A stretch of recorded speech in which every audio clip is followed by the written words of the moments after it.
Let's begin by asking this clearly. Have you ever wondered what money really is?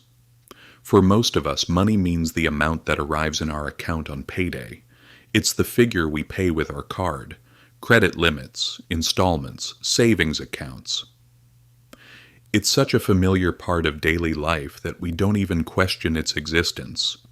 In reality, money is not an object. It is an agreement. It is a story accepted by all of us.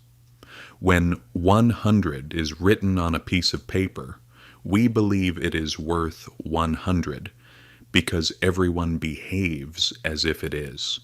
That's why money functions primarily on trust. When trust begins to decline, the system slowly starts to change as well. Throughout history, states have tried to fix money. They made small adjustments. Sometimes they reduced the valuable substance inside the currency. Sometimes they increased the money supply. Yet human behavior always remained the same. This is where Gresham's law comes into play. When two types of money exist, one solid, the other lower quality, people spend the weaker one and save the better one. This is a very human reaction. Who would consciously put something valuable they own into circulation? Everyone tries to get rid of what is less valuable. That's what happened in Rome. As the silver content in coins decreased, people accumulated the older pure coins. The state thought it was making only a small intervention. But the public had already figured out the system. What's interesting is that when the state tries to gain a small advantage through money, the public responds by changing its behavior. Money is not merely a one-sided tool. It is part of a mutual game. However, not everything deteriorates slowly. Sometimes a major breaking point arrives. That is when Tyr's law comes into effect. When the crisis deepens, people no longer want to hold bad money. This time good money pushes out bad money. Look at Weimar Germany. People received their wages in the morning and spent them by noon because prices could change by the evening. At that point, the issue was not saving. It was escape. We understand something important. People are not irrational. When trust disappears, behavior changes radically. But the truly complex part begins here, the Cantillon effect. When new money is printed, are we all affected in the same way? No. Money first goes to banks, large financial institutions, and structures close to the state. They use this money to invest, buy assets, and take positions before prices rise. After that, the money seeps into the broader economy.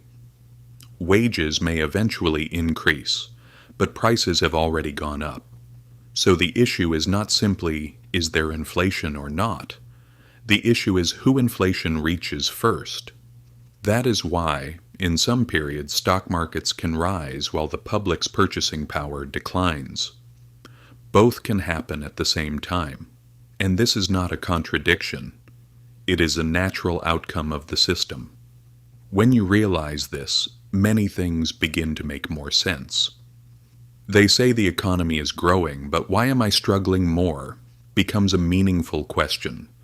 Because the economy is not a single experience. We live in different positions within the same system. There's a small but important truth here. Money is not neutral.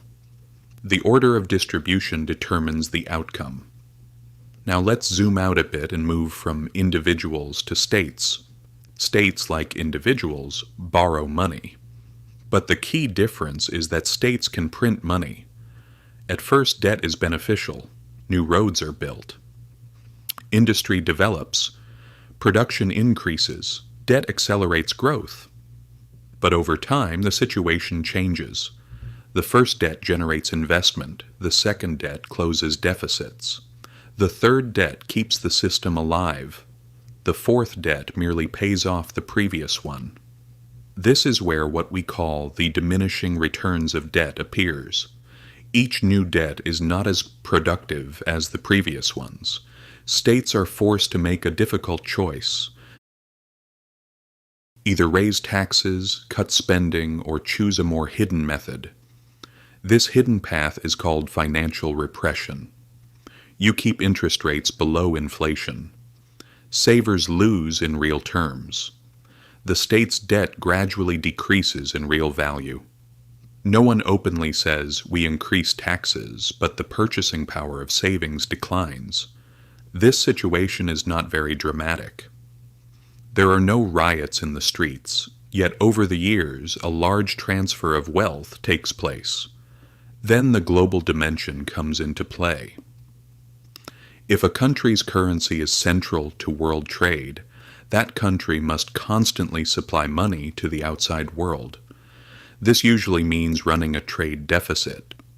In the short term, this is significant power. Everyone uses your currency. In the long term, production shifts to other countries and debt increases.